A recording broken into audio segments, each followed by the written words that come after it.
Chief of Staff of the Army. Secretary Murphy was recently sworn in as Undersecretary of the Army and serves as Acting Secretary of the Army. He previously served with us here in Congress from 2007 to 2011. He's also an Army veteran, including service in Bosnia, and then with the 82nd Airborne in Baghdad. Secretary Murphy, welcome and thank you for your continuing service to our nation. Great to have you here. Thank you. We also welcome for the first time General Mark A. Milley, the 39th Chief of Staff of the Army.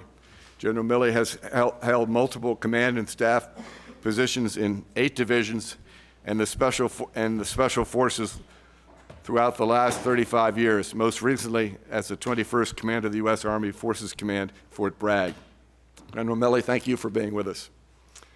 Gentlemen, as you know, there was a time in the recent past when some experts saw a declining need for U.S. land power and actually planned for a smaller, less capable Army. Such thinking was clearly wrong. While the United States remains the most formidable ground combat force on Earth, declining end strength and a frozen budget will challenge the Army's ability to answer the bell when asked by future Commander-in-Chiefs. For now, the Army is very much engaged in Afghanistan, trying to secure the hard-fought gains we made over the last 15 years of conflict, even as plans for our departure have been postponed.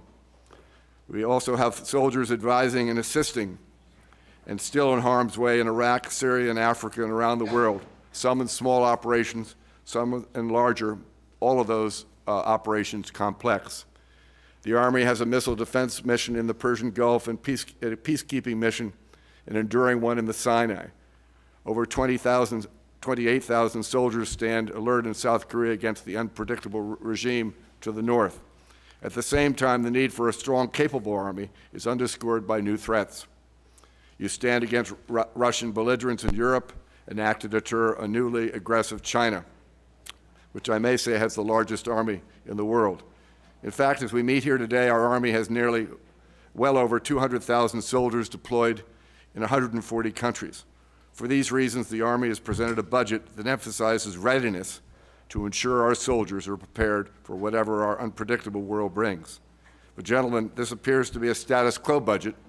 The funding level of 2017 request nearly mirrors the current levels. After the return of forces from Iraq and Afghanistan, the expectation had been that units would return to full spectrum training. Yet the Army's operational tempo has not slowed down, and since then additional units, equipment, and soldiers have deployed to Eastern Europe to deter and defeat Russian aggression. Meanwhile, critical maintenance has been delayed and infrastructure repairs postponed.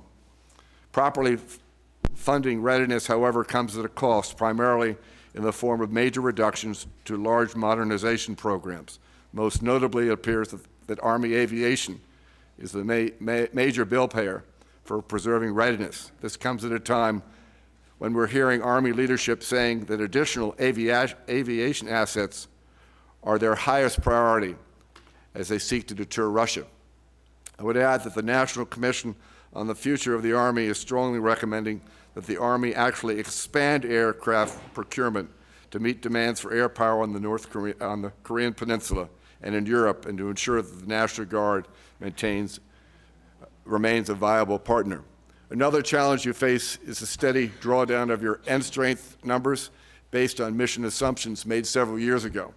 The world has dramatically changed in the last 2 years, and so have our strategic challenges. Remembering the repeated combat rotations, the 18-month deployments of recent years, today we will discuss whether you believe the Army is properly sized to meet its range of requirements.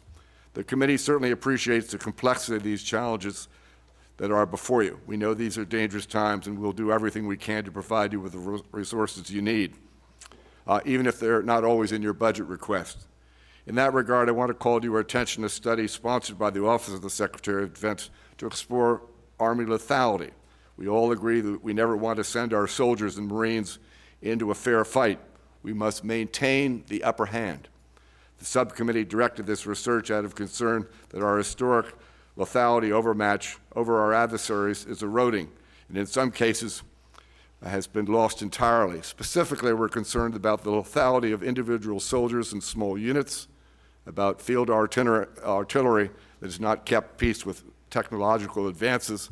We're concerned about the losses we are facing in range, response time, accuracy, and lethal effects, to name a few. To illustrate a point, I would point the committee's attention, as it has been, we've been giving our attention to eastern Ukraine, where we've seen a relatively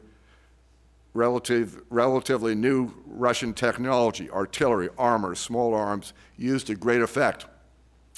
This is one of the reasons the subcommittee provided $314 million in new funding last year to begin upgunning some of our Stryker combat vehicles. I'd also add that China has made some impressive gains in these vital areas as well. This important study should be landing on your desk shortly, and I look forward to working with you to fill those gaps. I'd like to hear from you and your staff on actionable recommendations for fiscal year 17. Secretary Murphy, General Milley, I want to close by asking you to convey to our soldiers and their families how much this committee appreciates their work and their sacrifice each and every day. You represent the best of America. You look after the best of America, and it's been our pleasure and honor to work with you as well as with your predecessors. I'm very pleased to yield to my ranking member, Mr. Visclosky. Thank you, Mr. Chairman. I appreciate you holding the hearing, and gentlemen, appreciate your service and do look forward to your testimony today. Thank you very much. Thank you. Secretary Murphy, welcome. Welcome back. Different to have you on the other side of the dais, but we're glad you're here. Thank you, Mr. Chairman. And Ranking Member Visclosky and members of the committee, thank you so much for the opportunity to discuss our Army with you here this morning. This is my 8th week on the job as Acting Secretary of the Army, and it's truly an honor to be back with my Army family. I've traveled to see our soldiers, civilians, and their families at Fort Hood, Fort Sam Houston, and most recently, Iraq and Afghanistan. The selfless service and dedication of our team should inspire us all. We are tasked with the solemn responsibility to fight and win our nation's wars and to keep our families safe here at home. Our Army must produce ready units today to defer and defeat our nation's enemies, defend our homeland, project power, and to win decisively. By ready, we mean that units that are fully manned, trained for combat, fully equipped according to their design structure, and led by competent leaders. We must also be ready for our future fights by investing in modernization and research and development. We do not want our soldiers to have a fair fight. We want them to have the technical and tactical advantage over our enemies. With our $125.1 billion budget request, our Army will focus its efforts on rebuilding readiness for large-scale, high-end ground combat. We do so because we believe ignoring readiness shortfalls puts our nation greatest risk for the following reasons. First, readiness wins wars. Our Army has never been the largest in the war, and at times we have not been the best equipped. But since World War II, we have recognized that ready soldiers, properly manned, trained, equipped, and led, can beat larger or more determined forces, whether confronting the barbaric acts of ISIS or the desperation of North Korea. Our Army must be prepared to execute and to win. We train like we fight, and our Army must be ready to fight tonight. Next, readiness deters our most dangerous threats and assures our allies. We are reminded with alarming frequency that great power conflicts are not dead. Today, they manifest on a regional basis. Both Russia and China are challenging America's willingness and ability to enforce international standards of conduct. A ready Army provides America the strength to deter such actions and reassure our partners throughout the world. Readiness also makes future training less costly. Continuous operations since 2001 have left our force proficient in stability and counterterrorism operations, but our future command sergeants major and brigade combat leaders have not had the critical combat training experience as junior leaders trained for high-end ground combat. Investing in readiness today builds a foundation necessary for long-term readiness.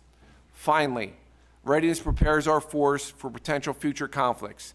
We cannot fight the last fight.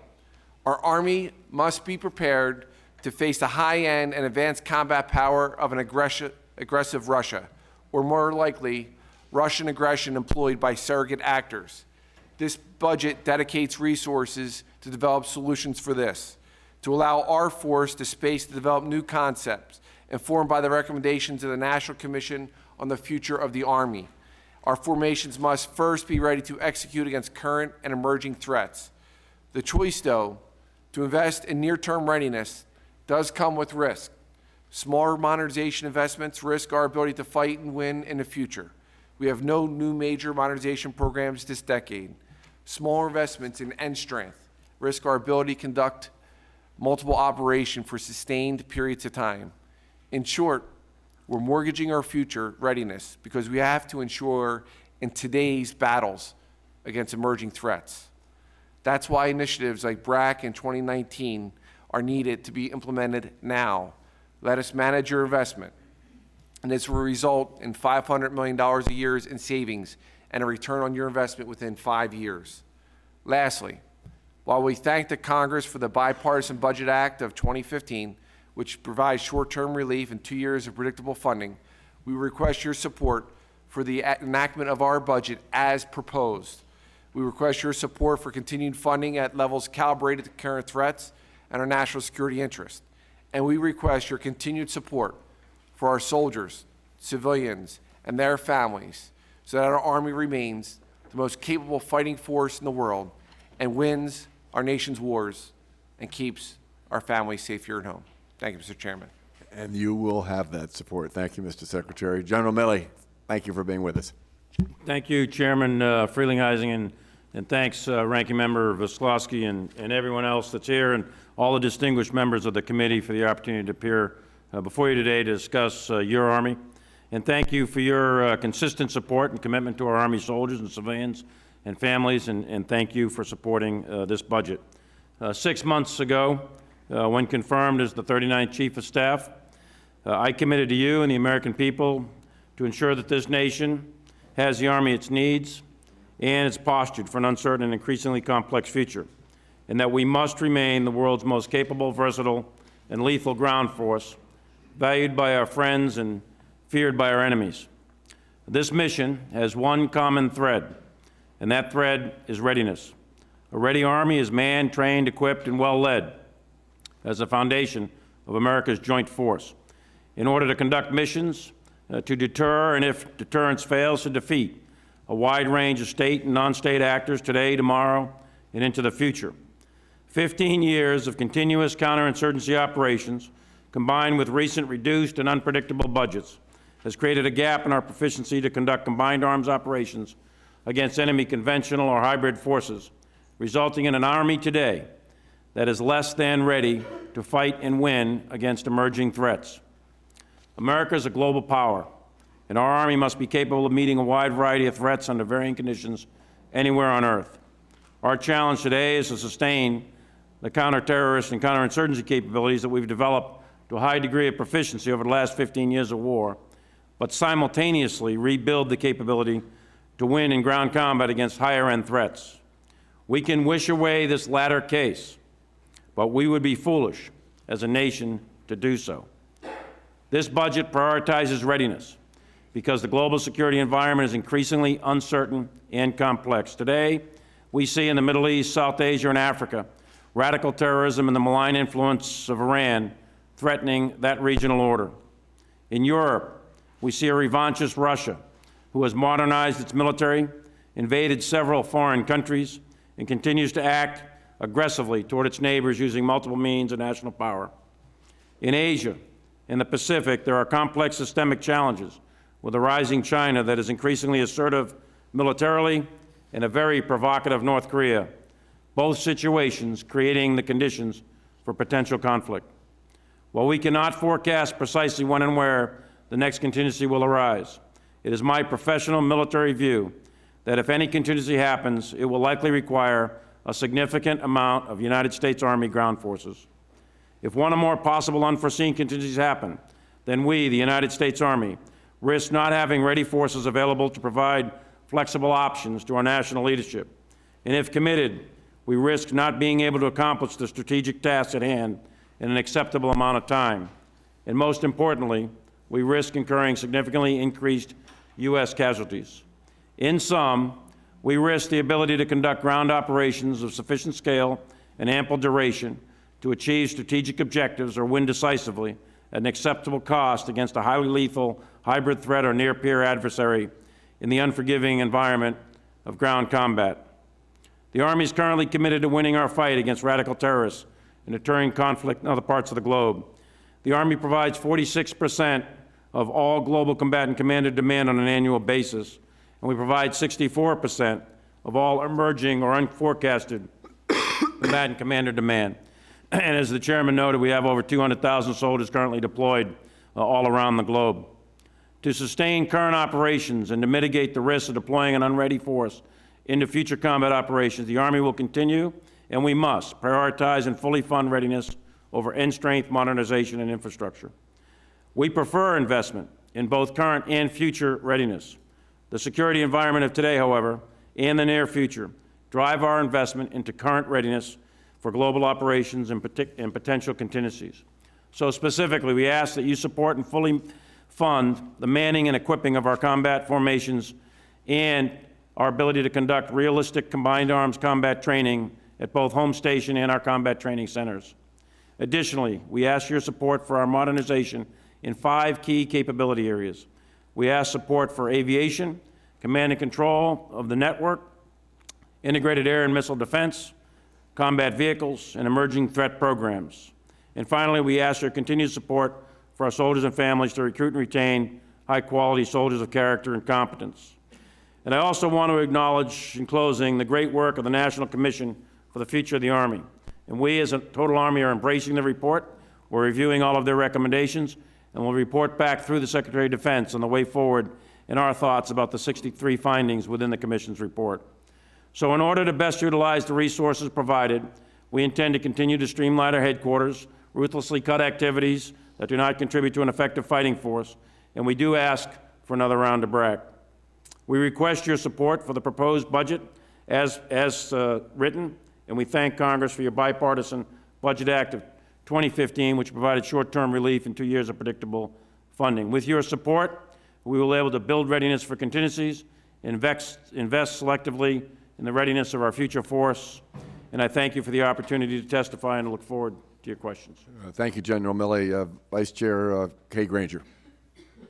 Thank you both for being here and for what you're going to do as well as what you've done. The report, General Milley, the report on the National Commission on the Future of the Army was released after you finalized your budget request. So what changes do you see that way? How do you plan to implement the recommendations of the report? And what challenges do you see in implementing them? Thank you, Congresswoman. We work closely with the commission. They interviewed lots of commanders, et cetera. So we're very pleased, actually, with that commission report. So one of the things we've done, we're reviewing it right now, the 63 recommendations, and we've got a very deliberate and rigorous process with a council of colonels and a set of general officer boards that are reviewing it all. And it will come on a weekly basis. Each of those recommendations in piece parts are coming to the Secretary and I, but also Frank Grass is on the decision group that we formed. Tim Cadavy, who's the head of National Guard, Army National Guard, and also Jeff Talley, who's the head of U.S. Army Reserve, along with our Vice Chief of Staff of the Army.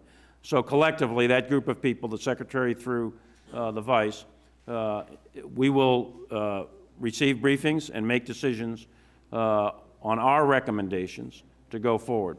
Congress activated the commission. All those recommendations will come back to Congress through the Secretary of Defense on what we think of those 63 that we can do. At this point, preliminary outputs from us, of the 63, this round figure, call it about 50-ish or so, that we think are very easy to implement, at no cost to implement, or we have already begun implementation and have been doing it for a while. So there's about, call it 50-ish, that we think are good. There's a couple that we think are not worthy of pursuing, and then there's about 10 or 15 of those that are significant, we think warrant detailed analysis, and they're expensive. And we'll have to come back to you with our thoughts on what those are. Thank you very much. I'll save my other questions for another round. Mr. Israel. Thank you, Mr. Chairman. General, thank you for being here. Mr. Secretary, great to see you again. Enjoyed our service together in this institution. Mr. Secretary, in your testimony, you noted that a ready Army is a manned, trained, equipped, and well-led force, and I agree with you completely. It seems to me that another element of readiness, and I know that you agree with this, and I know General Milley agrees with this based on conversations, is an Army whose people are well-educated. That they have certain skills and abilities based on professional military education, which is sensible not only in an investment in the minds of our service men and women, but also as a matter of just good, smart retention and recruitment policy. General, I was at West Point several years ago, and they had assembled for me a panel of captains and majors who had been deployed to theater, came back, received their master's degrees in international relations at Columbia University, got deployed again, and every single one told me they were much more effective warriors having a master's degree on their second deployment versus their first deployment. And that was part of a deal that they agreed to continue their service for an additional, I'm not sure how many years it was, but additional service to the Army in exchange for that education. So I'd like both of you to comment on the value of professional military education, whether you believe that our current investments are covering what we need to be doing.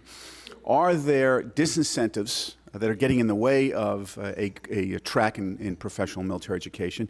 And finally, I've not yet read the entirety of the National Commission on the Future of the Army, but did the Commission consider at all the issue of professional military education, how we ought to be addressing it in the future? And if you'd both comment on those questions, I'd be grateful. Congressman, it is great to be back with you, and thank you so much. And you've been a champion for not only West Point, but for Army. We appreciate everyone. I think you know my background. I joined the Army at 19 and was lucky enough to be one of those professors at West Point, and I was there when 9/11 happened and deployed for 2 combat deployments right afterwards as an Army captain. The great thing about West Point, but overall with professional military education, West Point truly is like the Athens and Sparta of our military, in that we pursue the strongest warriors, but also those who are have intellectual rigor. And that vigor is what's needed to lead troops, because they need to lead them in the right way. The investment this past year in this budget, this 17 budget, is $708 million. And that's a lot of money for the American taxpayer. But when you have an Army right now at over 1 million soldiers that is spread as thin as possible with this op-tempo against ISIS, against an aggressive Russia, against North Korea, and doing what we need to do, we had to make some, obviously, hard choices in budgets. You can't do everything. And we have doubled down on readiness, and that is combat readiness for our troops and our units. But make no mistake, those soldiers, whether it is at West Point or the Sergeant's Major Academy or elsewhere, that are going through Army University and other things for both enlisted and officers, they are getting the critical skill sets needed to be leaders of character with that intellectual vigor that I mentioned earlier, needed right now during these challenging times to lead soldiers, in areas that are not exactly easy to operate in. Thanks, Congressman. A couple of things. One of the things that I think distinguishes the United States military from almost every other military in the world is the adaptability of our officers, non-commissioned officers, and soldiers. And we're a product of our society. We're a product of our culture. And one of the things that I think is really important to understand about American soldiers is that we emphasize how to think about a problem, not what to think. Many armies train people what to think. If confronted with this situation, execute 1, 2, 3 steps, 4, 5, 6. We don't do that. We train people and we emphasize how to think, critical thinking, because ultimately we want the leadership to be adaptive and agile in a very complex environment. So you've got to figure out how to solve problems. So to that end, the Army education program writ large for enlisted and officers is multi-tiered, it's ad echelon, It's wide and deep, and it's probably, I don't know the advanced education programs for all of the commercial world out there, but I would argue that the United States Army's education program would match anything in the world today in any commercial industry anywhere. We take soldiers and I'll use officers as an example, train them and educate them at the lieutenant level after they graduate from university or West Point. Then they go back a few years later after they had some operational time and they go into a career course as a captain. They come back out in the operational force. They go back yet again to Leavenworth and they go to the Staff College. They come back out and they go back yet again to the War College as a full colonel. And then as the General Officer Corps, we have a series of continuing educational programs. And that's the norm. What you're talking about is advanced civil education where we send people to graduate school. We send a considerable amount of our officers to graduate school. It's very valuable. I'm personally a participant in some of that stuff. And what's really important is that we get officers that come out of there that are critical thinkers and are able to adapt in a complex world. So that's the end state we want. We want that product, and to date we're very happy with it. As we go into the years ahead, we want to expand those programs as part of our talent management. Not contract them, we want to expand them because we find that they're very valuable and the environments we're going into are increasingly complex. So they're very valuable, we fully support it. Well, I would appreciate an opportunity to get with you separately to talk about how we can expand that and how we can contract some of the disincentives that occur to professional military education. Thank you, Mr. Chairman. Thank you, Mr. Israel. Mr. Crenshaw. Thank you, Mr. Chairman, and thank you both. Mr. Secretary, let me ask you about the improved Gray Eagle program. I know that we had the Gray Eagle, then you got the improved Gray Eagle. It's obviously new and improved. And this committee recognized that, and when we, I guess last year, we supported 17 of those new improved Gray Eagles. And as I understand it, there's still a need for another 12, but that was kind of demonstrated, but it's not in the budget this year. And I just wondered why you decided not to include that in this year's budget. Is that kind of a budget restraint? Are we going to see that on unfunded priority? Tell us a little about the decision that go into that. Sure, Congressman, and I'm going to have the chief add some as well comments. But Congress, we had to make some tough decisions in this budget. When we have, as I mentioned, the threats that face the American family right now in our nation, we had to make some tough. And aviation, obviously, had to take a hit, and we had to divest, as you know, pass with the Kiowa Warrior and other platforms of our aviation platforms. Be that as it may, we have made significant investments in aviation. There are some, about $400 million of that divestment in the aviation program have come under the Gray Eagle and other similar program. But we felt that it was filled up, meaning we got the assets that we needed right now to execute what was in past budgets. But I would like the chief to comment as well on this program. I appreciate that, and I appreciate your kind of directness, because sometimes when obviously you got tough choices to make, and it's easy to say, "Oh, this is all about national security and it's everything we need." It's nice to hear somebody say, "Look, we can't quite do everything we need to do." That means additional risk, and I'm sure the general can talk about that. And I appreciate that, because we want to help you in every way we can, and we always like to get kind of the straight scoop. So, General, just tell us a little bit about that, maybe additional risk that we might incur, by doing that. What are other capabilities? Just very briefly, because I better go vote. You better go vote, ma'am. Yes, sir. Yeah, just briefly, we made a conscious decision to accept risk in the Gray Eagle program. We like the program. It's manned-unmanned teaming. It's an ISR asset, but we had to make some choices. So you will see it in the UFR list that we submitted to the Joint Staff and the Secretary of Defense for their review, and it'll come over to Congress. But it's an important program. We think it's a valuable asset to our fielded forces. We want it, but we had to make some tough choices, as the Secretary said. I appreciate that. Thank you very much, Mr. Thank you, Mr. Crenshaw. Mr. Visclosky, and let me apologize to both of our witnesses today for what is obvious that we've got some votes that are causing some turmoil and disruption of this hearing, but we're so proud you're here, and we want to obviously focus on your needs and deliver for you. Mr. Visclosky. Thank you very much, Mr. Chairman. I'd like to talk about the issue of sexual assault and sexual harassment, hostile environment. We have talked about this issue for some number of years. And every year, whether it's the Army, other services, people, and I believe the witnesses, are adamant about addressing the issue, and obviously it's a societal issue as well.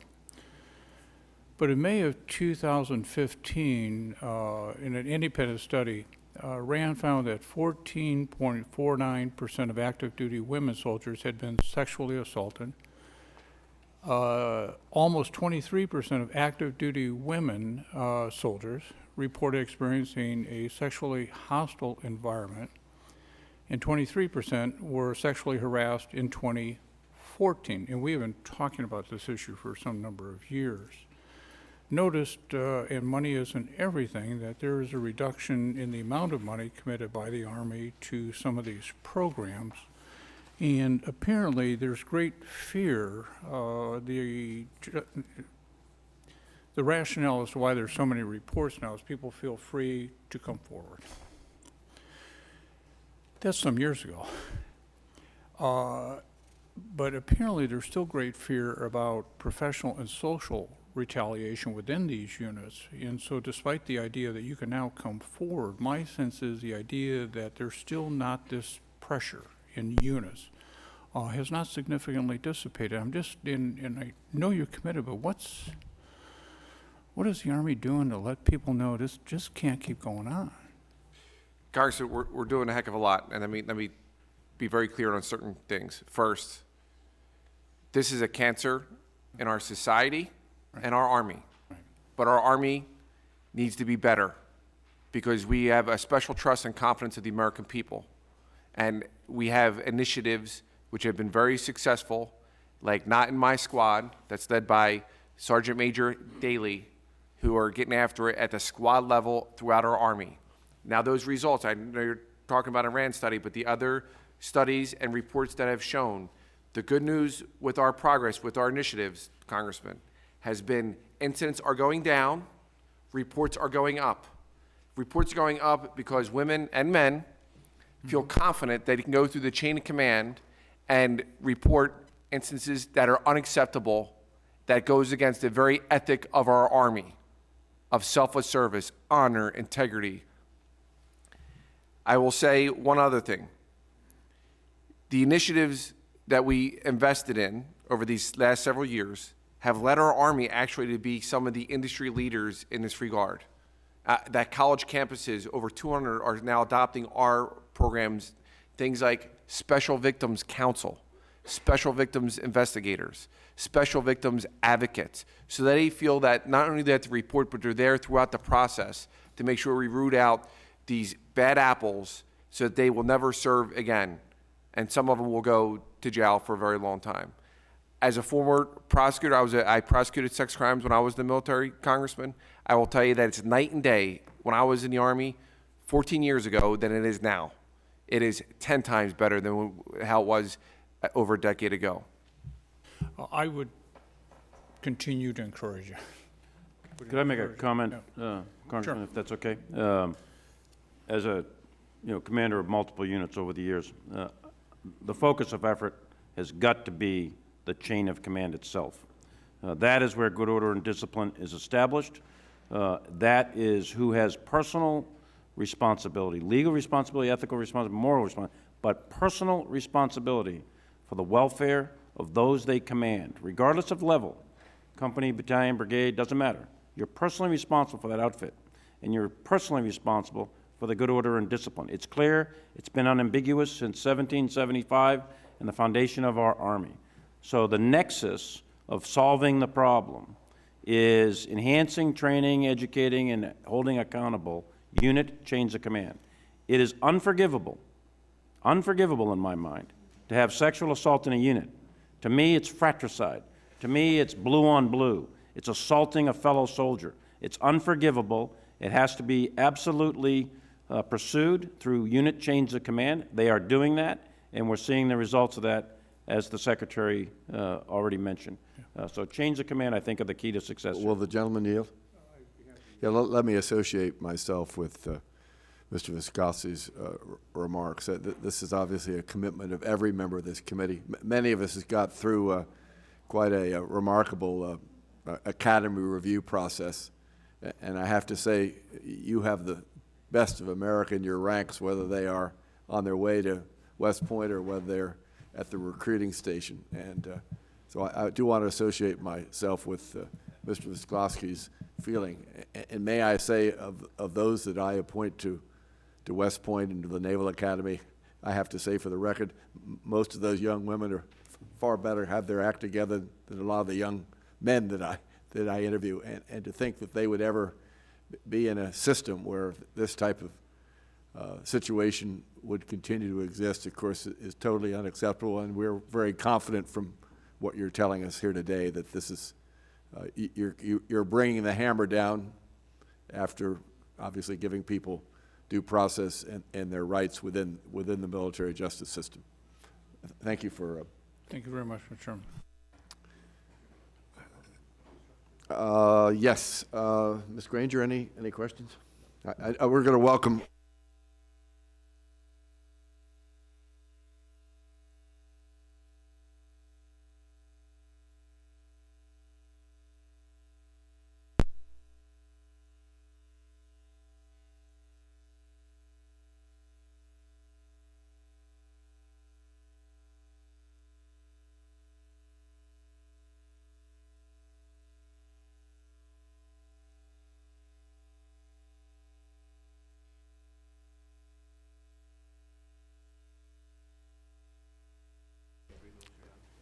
Thank you, Chairman.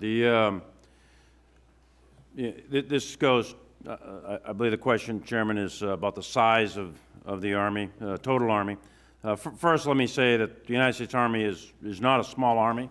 Right today, we're almost 1 million soldiers strong, broken out, and this budget takes us to an Army of 980,000 strong, with 450,000 in the active, 335 in the National Guard, and 195,000 in the United States Army Reserve.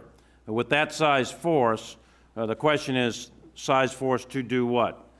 So the size of a force is only relative to the tasks that you're required to do based on the National Security Strategy, the National Military Strategy, Defense Planning Guidance, and other strategic documents. Our analysis says that, in my view anyway, my military analysis says that that size force, as it translates into specific capabilities such as ground maneuver, brigade combat teams, air defense, ISR, and so on and so forth, that size force is able to do the national strategy, but at a degree of risk. So the question isn't an absolute question of how many numbers, it's a question of how much risk the nation is willing to take relative to the tasks that are charged to the military for the, in the various strategic documents. In my view, that risk is, for the Army anyway, for us to accomplish the tasks that we have to accomplish in the strategies, to do those tasks in accordance with the timelines that are basically laid out, and in an acceptable level of cost in terms of U.S. casualties. I think we're putting the nation at increased risk. In a classified version, I'll be happy to discuss the exact details of that risk and what level I apportion that risk. And I think that's well known. I think that's well known, and the Secretary of Defense and others have also testified to that. So as the force gets smaller, risk increases. Having said that, we have to compensate for it by a highly ready force. So the size of the force is one factor, but also the readiness of the force. So we have to compensate and mitigate with very, very high levels of readiness, high levels of responsiveness, and high levels of technological capabilities. The Secretary of Defense's guidance to us was to bias capability over capacity. In other words, skills over size. Having said that, quality is not just based on that. Quantity has a quality all its own, as the saying goes. So the size of the force, the end strength, and the capabilities associated with it, the number of brigades, number of enablers, et cetera, is a concern, and it's really reflective of how much risk we are willing to take. And I've advised on what I think my military judgment is on that risk to to the appropriate authorities. Thank you, General. Pleased to recognize the full chairman of the committee, gentleman from Kentucky, Mr. Rogers. Thank you, Mr. Chairman. And gentlemen, welcome to the subcommittee. Your first time testifying before this group. We welcome you, wish you well. As you well know, the threats facing our homeland and our troops grow more complex and unpredictable with each passing day. China seeking to build itself into a maritime power, purchasing aircraft carriers, submarines, amphibious assault capabilities, making territorial claims in the South and East China Sea areas. Russia continues to aggressively pursue its own interests, threatening the sovereignty and security of several states in the region, including the Ukraine and others. Middle East devolving further and further into chaos. Women, men, children forced to flee their home countries to escape the relentless brutality of ISIS and the Assad regime, as well as Russian fighter planes. With so much uncertainty and turmoil in so many different parts of the world, I remain concerned about our ability to respond to complex challenges in multiple regions at the same time, as our force structure continues all the while to decline. According to the current plan, Army is set to reach an active duty end strength of 460,000 by the end of fiscal 17, and will endure a reduction of another 10,000 troops by 2018. You're planning to cut yet another combat aviation brigade over the next 3 years, leaving us with just 10 CABs in the active force. The first CAB eliminated was in my home state of Kentucky. Just last year, the Army deactivated the 159th CAB at Fort Campbell, which resulted in the loss of 2,500 personnel at that base. Nevertheless, the soldiers at Fort Campbell have weathered this unwelcome loss, are as ready and equipped as ever, and are deploying in the fight against ISIS this spring. The headquarters of the 101st Airborne Division deployed to Iraq just last month. Soldiers from the 2nd BC-2 will be deploying in May to join them. They have our support, and we wish them a safe return home. Responding to threats from our enemies, each with their own unique set of capabilities, is made increasingly difficult in light of these constraints in personnel and resources. Your charge is to maintain our ability to defeat these threats to our homeland and our national interests in any circumstance, and we know this is no easy task. We acknowledge the hardships rendered by the increasing demands on our soldiers. I look forward to having a thoughtful conversation about how this committee can equip you to lead in this very uncertain environment. This committee has every confidence in your ability to guide our troops in the midst of unprecedented challenges and tight budget constraints. You have our support, and we know that you will do what it takes to ensure the safety of our soldiers and our homeland. And we look forward to hearing your testimony today. I yield. Thank you very much, Mr. Chairman. Ms. Capter? Thank you very much, Mr. Chairman. Welcome, General. It's good to see you again. And obviously, Acting Secretary of the Army, our dear colleague, Mr. Murphy, Patrick Murphy. Great to see you here today. I am going to ask the General a question about the capability of our U.S. Army versus the Russian Army. In sum, how do you look at these two capacities? Right now, the Russian military, not just their army, but military writ large, has embarked upon a program of modernization that began at the beginning of the century. Sometime, I'll peg it at around 2003, 4, or 5, something like that. What they did was they saw what happened to the Army of Iraq as a result of our capabilities in 2003. They went to school on our capabilities, and then they began a very rapid modernization. So they're reorganizing, they're bringing on new equipment, and this is not just Army, across their entire military. And they brought in new doctrine. Their military today is significantly better than it's been since at least the fall of the Berlin Wall. They're quite capable, and they've got significant capabilities, which I'd prefer not to go into specifics here, but just to say that they're significantly more capable than they've been at any time in the last 25 years. I am very interested in their propaganda campaign across Ukraine and adjoining nations. What is the Army doing to counter organized Russian propaganda efforts in Ukraine, Eastern Europe, and the Baltics, as well as even this country, and what might we do to help you? The Russians are definitely being very aggressive in information space through all means of national power, but specifically one of them is information that they're using very aggressively throughout Eastern Europe, but not just Eastern Europe, in other parts of the world. What are we doing about it? General Breedlove, as you know, is the commander of United States EUCOM, the SAC Supreme Allied Command of Europe.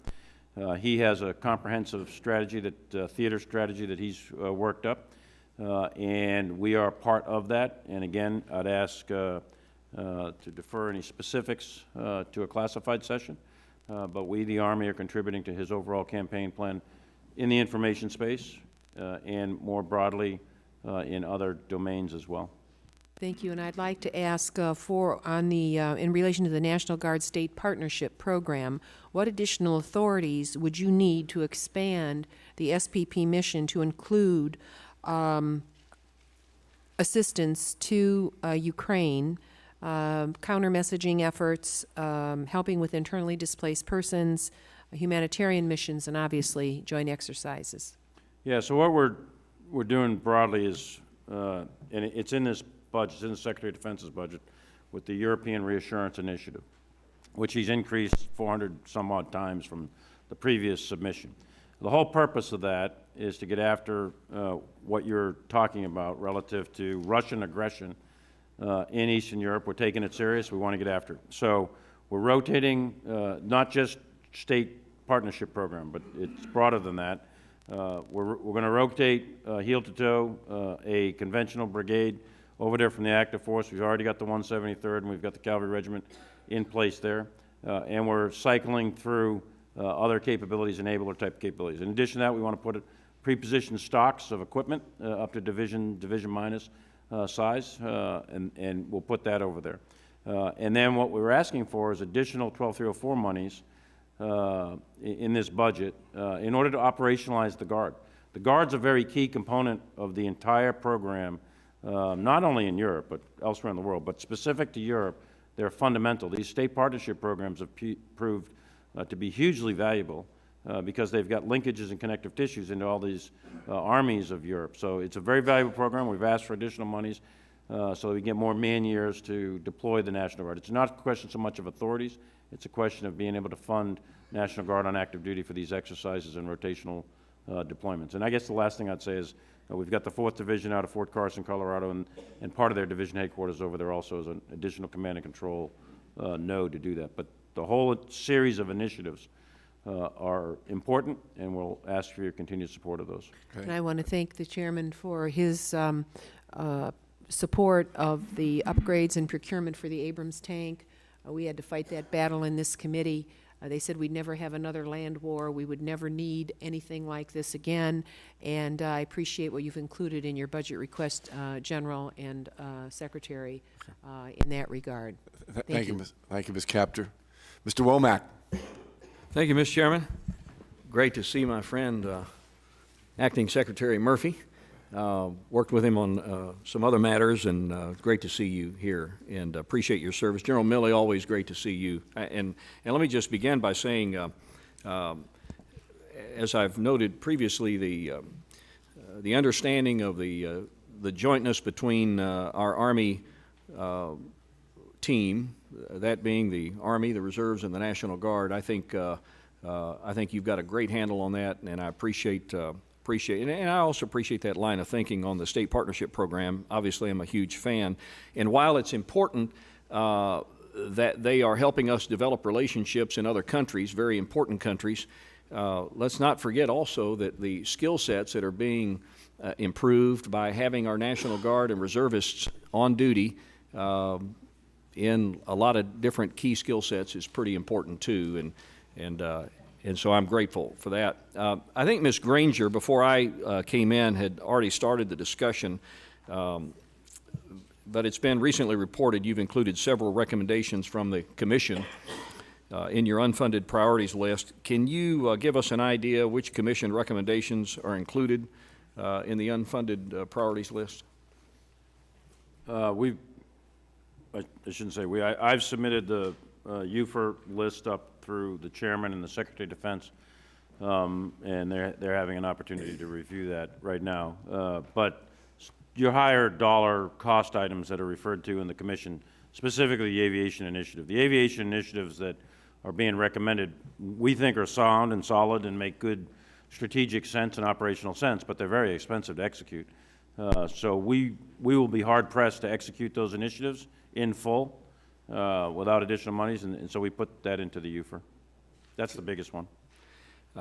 There were, I can't remember how many recommendations. You've already indicated that there are several that are really good recommendations that are being massaged, but I think you said the number 13 that are too costly, that or bad ideas. I don't know. There's a couple that, Congressman, there's a couple that I think my recommendation as Secretary of the Army is that there's a couple of them that are probably not worthy of further pursuit. One of them is the deactivation of an infantry brigade combat team that's in there as a means of paying for the aviation. I don't think that's a good trade-off. I think that's a bad trade-off. If you look at what capabilities are being demanded by combatant commanders today, and that's not including some contingency in Korea or with Russia or some other country. Just today, an infantry brigade combat team is one of the last things I'd want to get rid of. As a matter of principle, when it comes to force structure, to me, the very last thing you want to give up is your foxhole strength. Given it's your tooth-to-tail ratio.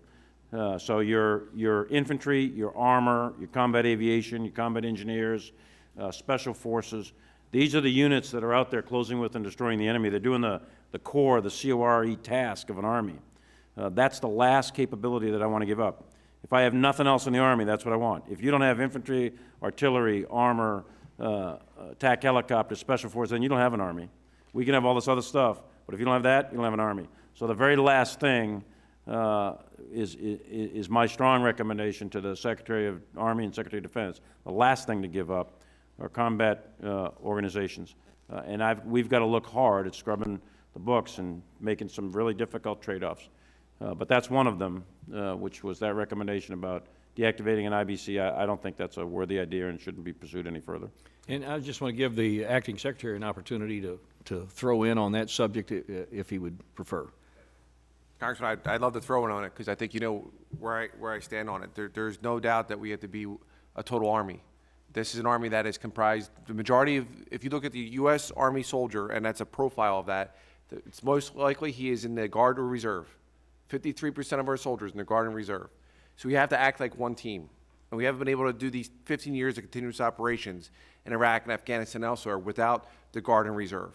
So the Milley Murphy team is absolutely leading from the front to make sure that we get that message out there. You guys have got your stuff together. Okay, well, We like it.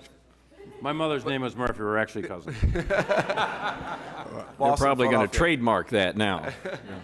But Congressman, I mean, whether it's the SPP program in Arkansas with Guatemala, or Ms. Captor, you know, when you in Hungary and Serbia where the Ohio National Guard is, or in Pennsylvania where it's Lithuania, these programs are force multipliers for our partners. We can't do these engagements alone. You know, it just can't be this Russian aggression, which you're seeing right now, just can't be the United States standing there by itself and the American taxpayer. That's why these programs are vitally important. They give confidence and assurance to our allies that they will not stand alone. They will be there shoulder to shoulder with them to face down that Russian aggression. Well, thank you. Thank you, Mr. Womack. And you obviously include Kentucky and Maryland in those numbers too. Chairman Rogers and then Mr. Rufusberger. Thank you, Mr. Chairman. The President's budget claims to prioritize the modernization, quote, of the Army's helicopter fleet, yet opts to cut the aviation procurement account by 35%, $2.1 billion, cut.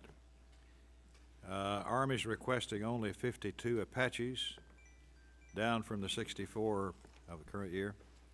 Additionally, the Army's funding 37 fewer Blackhawks, 17 fewer Chinooks. Mr. Secretary, we certainly understand the challenges Army is facing to fund readiness within the budget caps, but it's difficult to understand why aviation has been so heavily targeted. The Army consistently tells us how critical aviation is to its ability to fight and participate in joint missions. What's the rationale for these inordinate cuts to Army aviation? Mr. Chairman, as I said earlier, these are very, very difficult decisions. And when we look at what's going on in Iraq right now and Syria against ISIS, you know, the intent to take back Mosul, you know, and the need to have aviation assets to do that, you know, pending requests from Iraq, the Iraqi government shows you an example of how important aviation is. But Mr. Chairman, you know, I left this committee in this Congress 5 years ago. And when I left 5 years ago, the budget was, for the Army was $243 billion. And we're asking right now for a base budget of $125.1 billion. Aviation's our most expensive asset, and one of our most expensive, not the most expensive asset. Now, we've asked in this budget for $3.6 billion for modernization. Now, again, that's, as I mentioned, you know, earlier, you know, that's, you know, the light utility helicopter and the Gray Eagle, both those end of production. That's a cost savings of $400 million, so that's less. It's part of that. But these were tough decisions. We wish we could make more investments in aviation. But, sir, we have to be absolutely focused on winning tonight, on the threats that are going on right now. You know, I'm not trying to compare other services, but we're asking for $25 billion in modernization. The Air Force and the Navy, both of them are double that, the request. We have mortgaged it. In my opening statement, I was very clear with all of you and the American public. We are mortgaging modernization, our future modernization readiness for future fights, to focus on readiness today, because that is the mission that you as a nation are giving us to do. Well, the National Commission recommends adding up to 120 Apaches more. How does that play into your plans? Mr. Chairman, we are working through this. We have a tri-commission with the National Guard, Reserve, and active duty in the one room. We are working through this line by line to make sure that we could look at those commission recommendations. There's 63 of those recommendations. As Chief of Staff of the Army, General Milley, has mentioned, there are approximately 50-ish that we've seen that we think we can implement that are good ideas that we've either already done or about to do that are low cost. There are 2 ideas that we feel pretty strongly that are not good ideas, but there are about a dozen or so that are good ideas, Mr. Chairman, but cost a lot of money. That were, you know, the commission came after the budget was proposed to the Congress, so it came after, and we're working hard, and we should get back to you, Mr. Chairman, and this Congress within the next several weeks, talking about 5 or 6 weeks, with our recommendations as an Army on how we could potentially execute on those expensive items and how we could do that. You don't really think we're going to go along with you and cut Army aviation by 35%. Do you really believe that? Let me make a comment, Chairman Rogers, and I appreciate one of the things we're doing with aviation. We're having to stretch it out over time. It all comes down to money. It all comes down to where you want to cut and what the trade-offs are. So would we like what the commission wants to do? Roger that. We'd love it. And we think it's a good idea. But then they don't come with a checkbook. So that's why we put it in the UFOR list. So if we don't cut, aviation is the most expensive subcomponent of the budget, if you will, for the Army. If we don't stretch that out, then we're going to end up sacrificing armor, infantry, which are in high demand. They're in equally high demand as aviation. I'm very familiar with the 101st and the 101st Aviation and cutting out the 159, and I was Deputy Commanding General for the Screaming Eagles. I love Fort Campbell, love Kentucky, and I love helicopters. I've been in a lot of firefights over the years, and my first call is to get an attack helicopter on the ground. Our G1 right now, Jim McConville, was an Apache helicopter pilot and flew a close air support mission directly for me. He saved my life, in fact. In fact, he probably regrets it today that he's a G1 and I'm the Chief of Staff of the Army. But there's nobody who loves aviation. I love Air Force aviation. I love fixed wing. I love that stuff. That's all good. And I'm an infantryman by trade and a special operator, and there's nothing more valuable to us on the ground than something that flies in the air, and there's nothing more lethal to the enemy. But at the same time, wars are won on the ground. So we have to maintain our infantry and armor and combat aviation, and we think we're striking a balance in this particular budget. Who will respond to the National Commission's recommendations? Who will decide what to accept and not accept? I think you do, Congress. I think the Congress does. Congress, I believe anyway, Congress mandated the Commission. The Commission reported out to Congress. They gave us the recommendations. We are going through those recommendations with the staff, et cetera, and we'll report out to the Secretary of Defense, and we'll give the Congress the benefit of our recommendations, of their recommendations, and how we can actually execute them. When will you do that? We put a timeline. It's probably about 4 or 5 more weeks. So last week was 6 weeks, so this week will be 4 or 5 more weeks. What the Secretary and I are doing is taking a brief every week on, 4 or 5 recommendations, 4 or 5. We're eating the elephant at a bite at a time, sort of thing. Well, we certainly need that. No, right. We recognize that. But you would be prepared to change your request based on that conversation we're having, as far as aviation goes? The budget request? Yeah. I mean, I have to be honest with you, Chairman. I think given the top line that we have, given what was given to us as a top line, I think this budget, as written, is the most balanced budget to balance the modernization, the readiness, and the end strength of the Army. And we are taking risk, and I've expressed that risk as high risk relative to the national strategy and the ability to conduct operations, et cetera. There's no question about it. But that's as a result of a top line. If I'm open-minded, and I'm sure the Secretary is as well, and I'm willing to talk about it. But we put a lot of work into crafting that budget, and we think it strikes about the right balance. So you're not going to listen to the recommendations as far as this? We are listening, You're listening, Chairman. But you're not agreeing to any of them, apparently. No, we are listening to the recommendations very closely, and we want to execute some of them, but they came with no money. So there's no money associated with those. If there's extra money associated, if someone says, if you do these recommendations, here's the money to execute them, then that's great. I think those recommendations are good recommendations. Well, I doubt that there's any other element of our force that's being cut by 35%, is there? Who else is being cut by that amount? Aviation took the biggest cut because it's 35% of the money, because of the because they're the most expensive part of the force. Everything from flying hours, plus we're divesting capabilities. We're divesting ourselves of the Kiowas and so on. So it's a cut, not so much in the numbers of aircraft or the capabilities that are on the ground. It's a cut in the money, and we're stretching it out over time.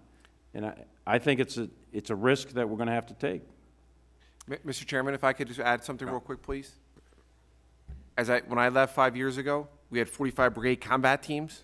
We now have 31 brigade combat teams on active duty.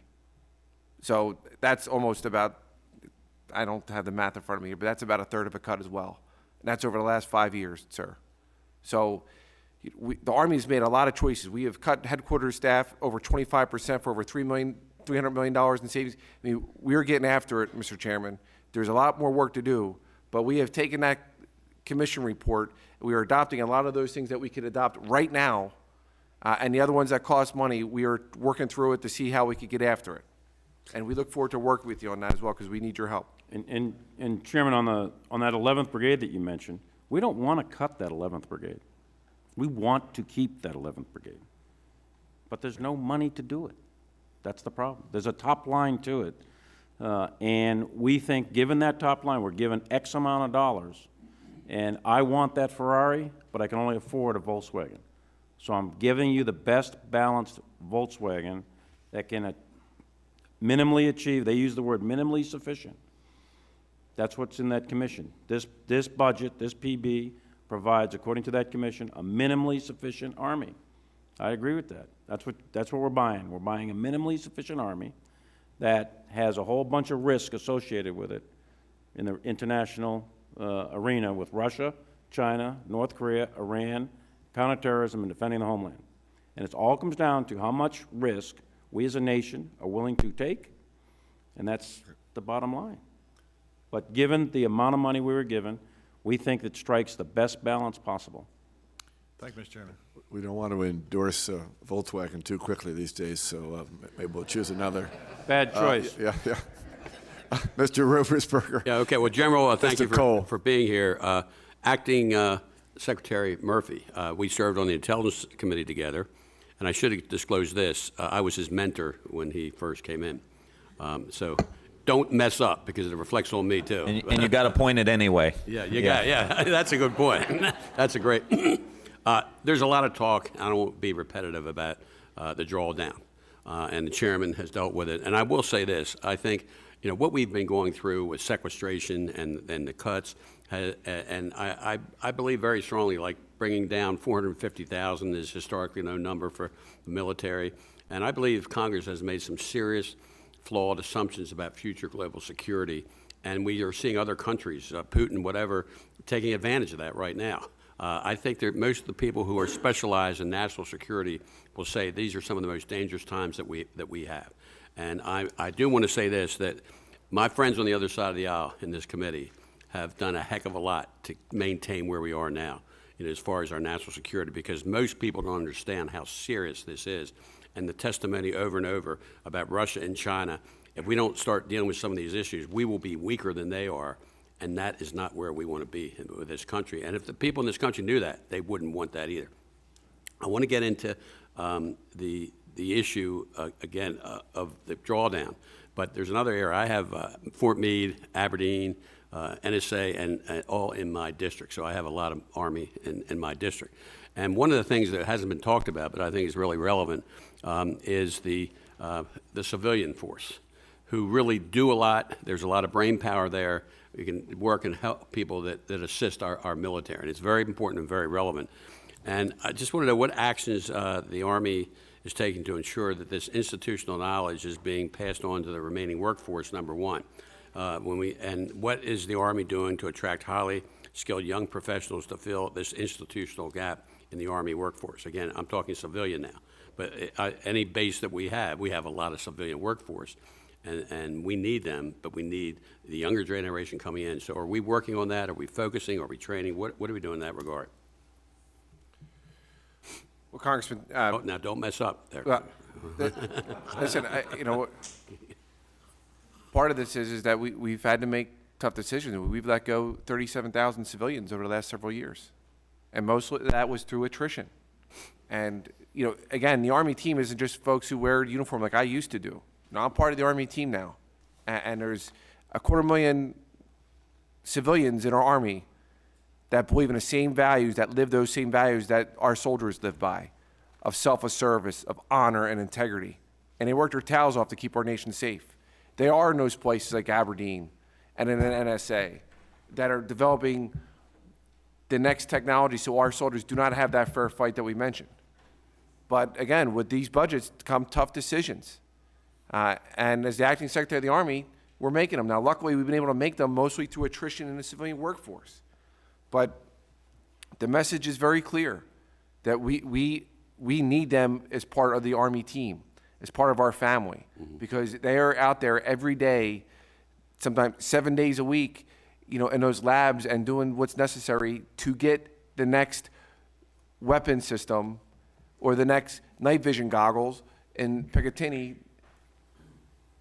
invented to give us the technical and the tactical advantage over our enemy. So it's something that I'm very concerned with, but we are taking the appropriate measures to balance that workforce to make sure that we have the best Army team that we need. General, do we have a plan for the new generation coming in, retraining, replanning, taking advantage of some of the brain power that is being either cut or retiring from attrition? I'm talking civilian. Uniform, you talking about? I'm talking civilian workforce.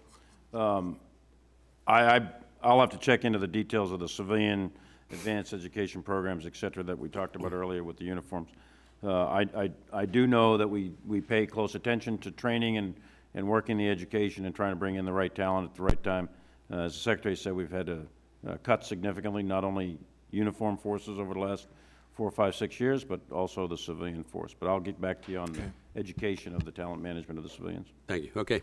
Great, thank you. Gentleman from Oklahoma. Thank you very much, Mr. Chairman. First, I wish our friend from Maryland had been in our conference today. I wish some of our budget hawks would have heard what you had to say, and would have been helpful. And Mr. Secretary, it's always good to see you back. You and Secretary McHugh have now established a home for retiring members. There at the Secretary's job, and done it in bipartisan fashion. So I'm already 42. I don't think I'm retired for a couple more decades. But well, it's nice to have somebody in your spot, honestly, that understands our world here, too. It really was very helpful with Secretary McHugh, and I know it will be with you as well. I have two just specific questions I wanted to pose to you, and both of them, again, are parochial, quite frankly. I have Fort Sill in my district. So I'm interested, number one, in the progress in the Paladin modernization, the PIM program. Where are we at? Is it on track? Are you satisfied with the results that are coming out? And second, you know, obviously one of the high-use assets that the Army has are Patriot batteries.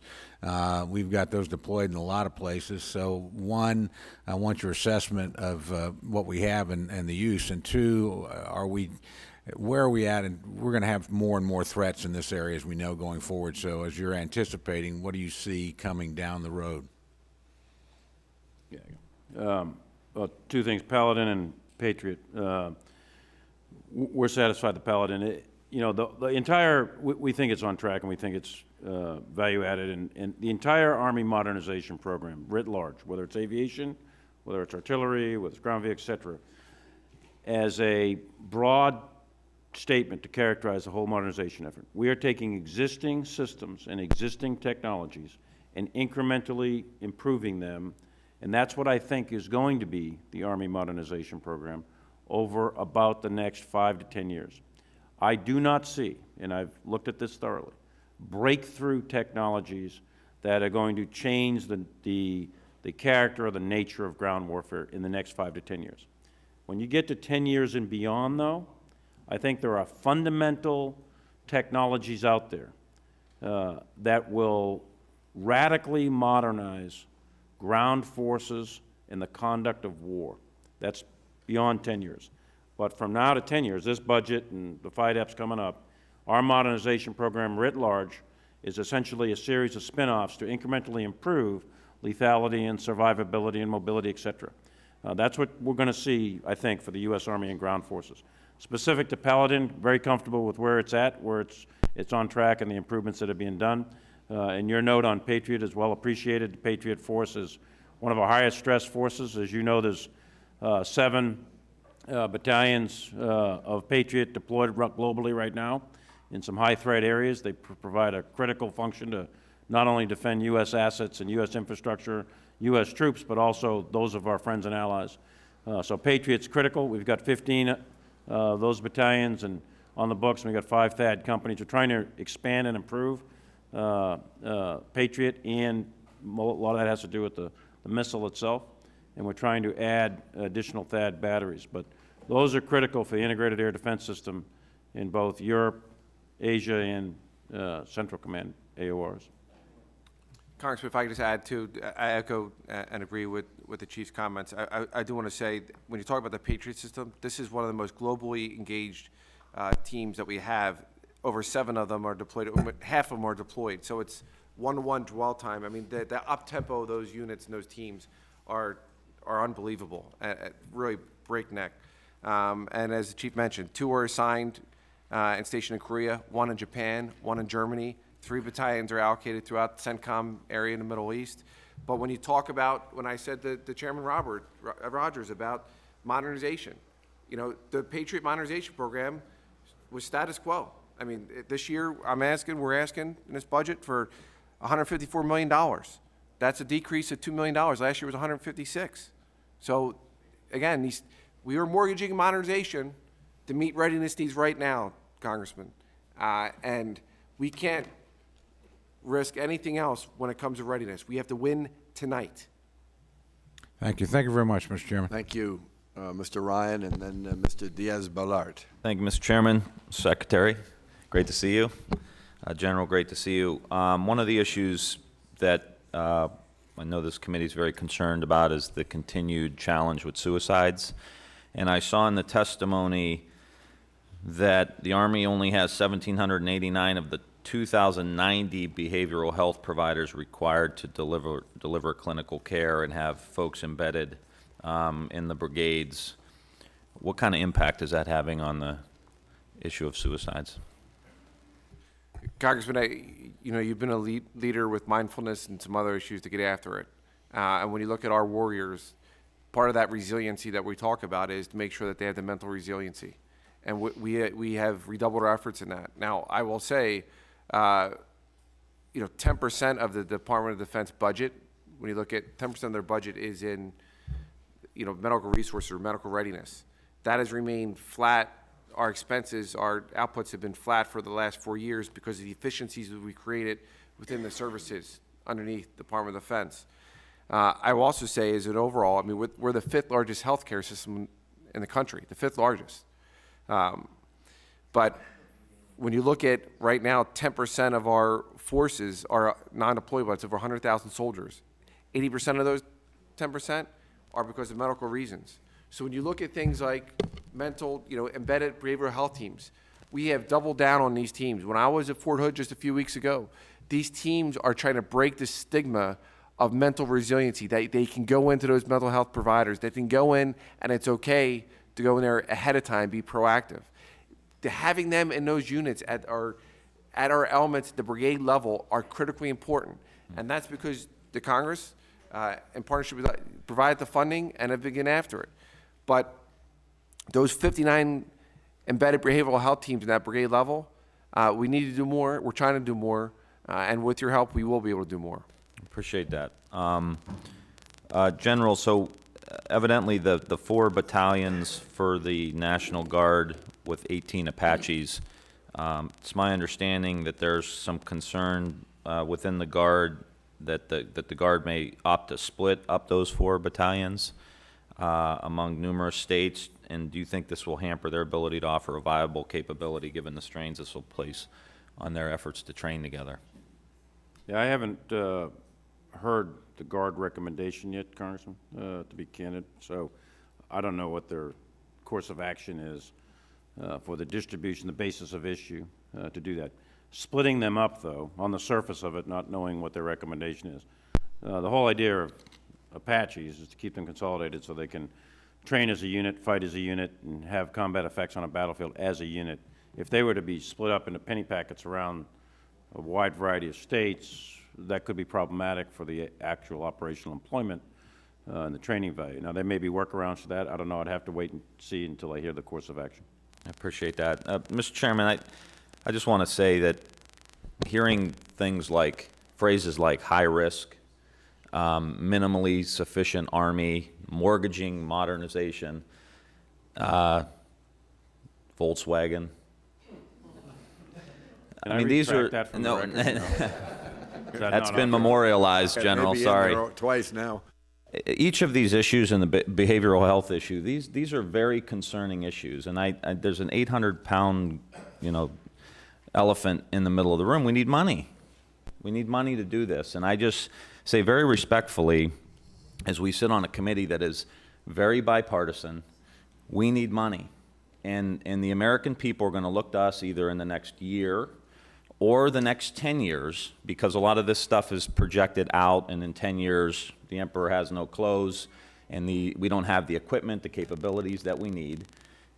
And not to get too political, but we have a very high concentration of wealth in this country. There should be no reason why we can't ask the 0.01% of the people in the country to help us address the national security issues in the United States. That should not be beyond the capabilities of this committee to ask and put forward to the American people, exactly what these challenges are, exactly what they cost, and say, hey, we need a little bit of help from people who are doing really well. And if you want the stock market to keep going up, and if you want the lanes for shipping and commerce to continue to be protected, we need the money to be able to do that. And we're going to go back and forth for how many years until we recognize we need a little more dough to make this happen. So I don't mean to get on the stump, but this is very concerning to me to hear the Chief of Staff of the Army talk about very high risk and a minimally sufficient Army. That is not the United States of America.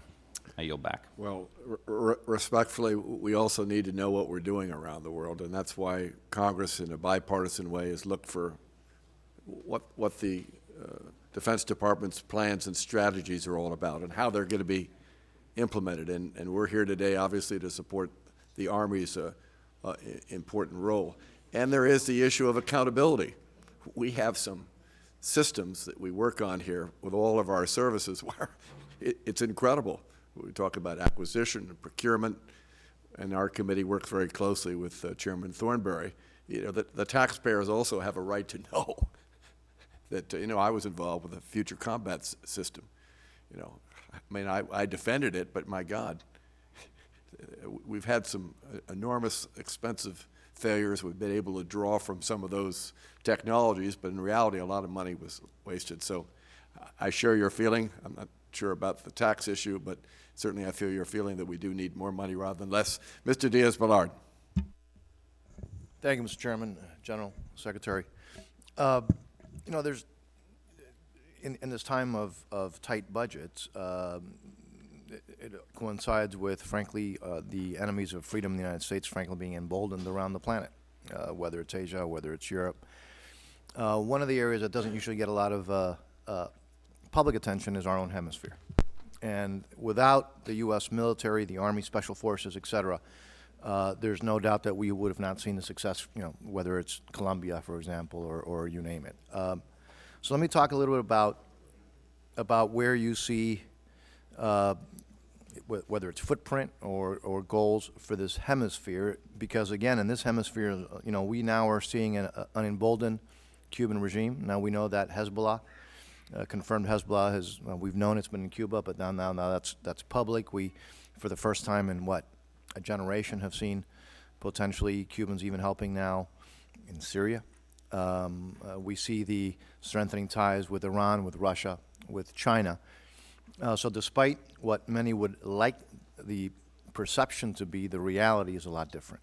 So just wanted to throw out kind of an open-ended question. How do you see our involvement in the hemisphere? How do you see our relationships, and how do you see the Army's role in those relationships and that potential involvement?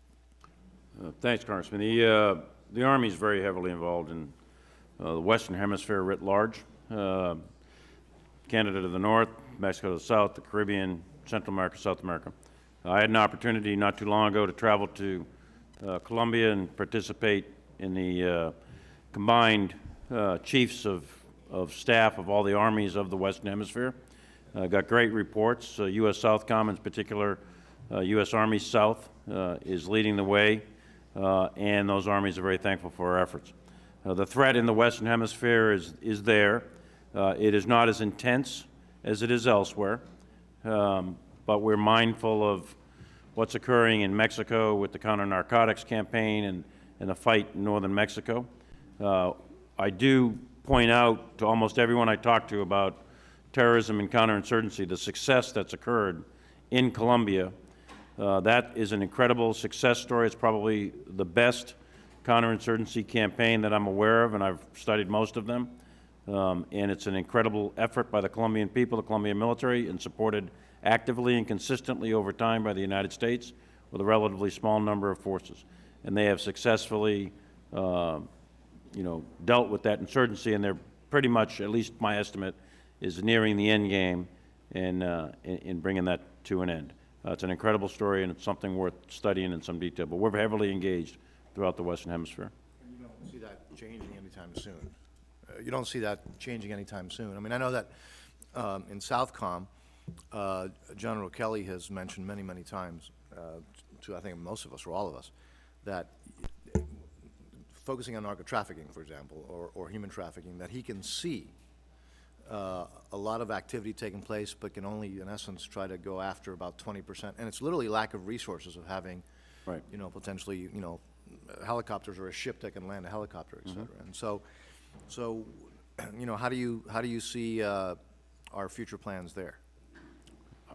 Right, for the Army's commitment, we've got capabilities committed into South America and in Central America, et cetera. I do not see, unless something radically changes, given the size of the Army and where we're at and what our global commitments are, I do not see a radical increase over beyond what we have right now coming up into the future. In general, how about a decrease?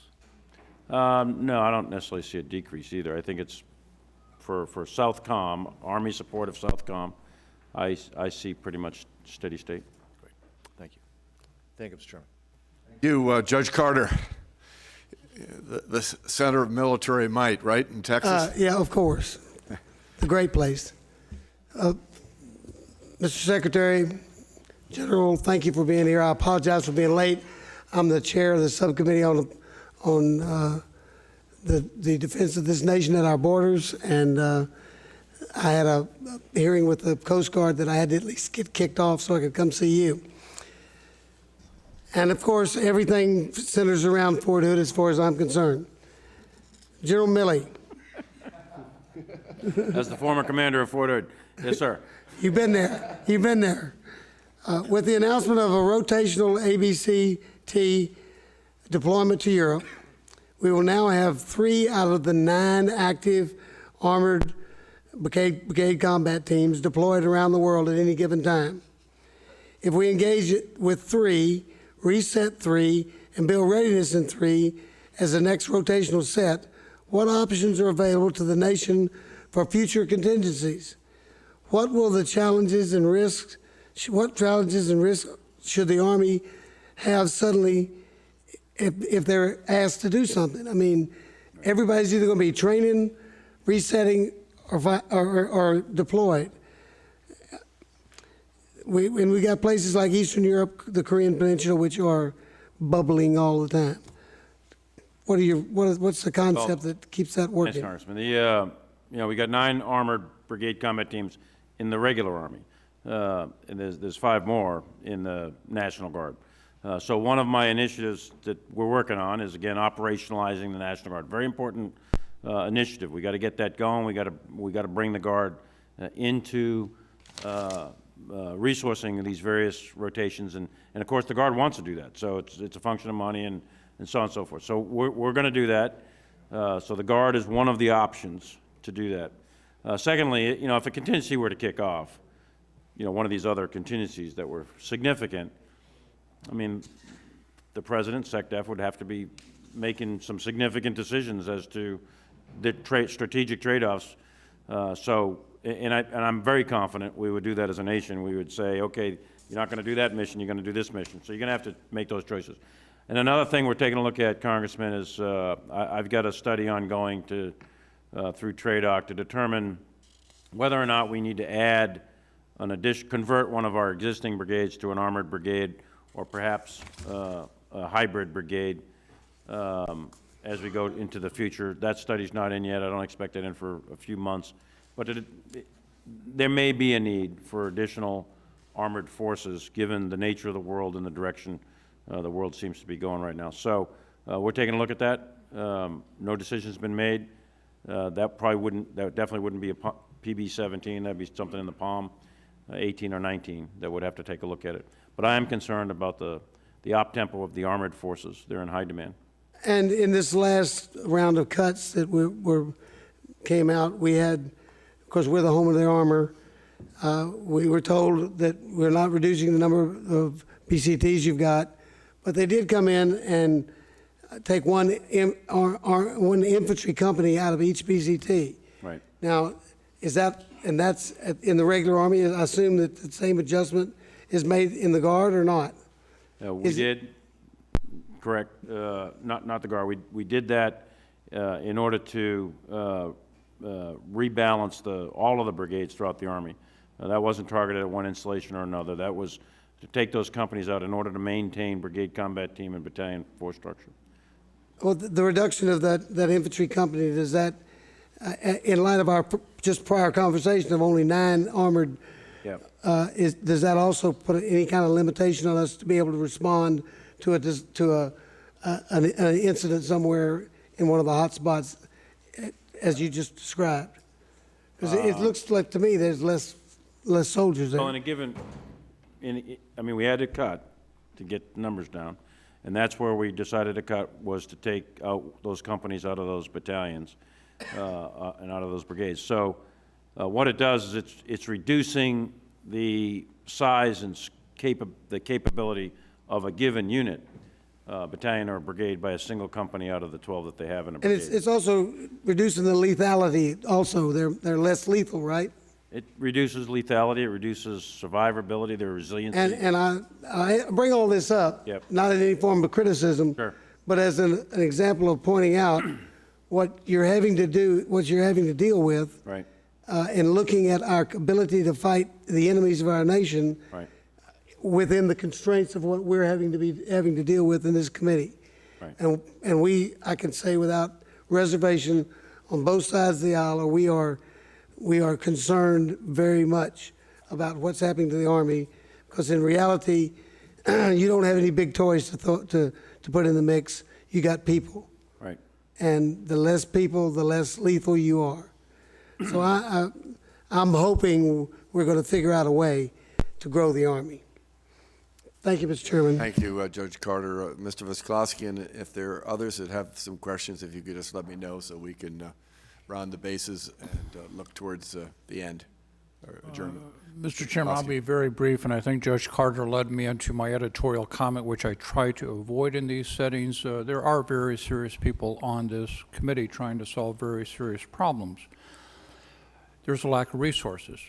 Until one political party in this country comes to grips with the theory and the fact that we have to slow entitlements, we're going to have a deteriorating conversation next year with you because you don't have enough resources.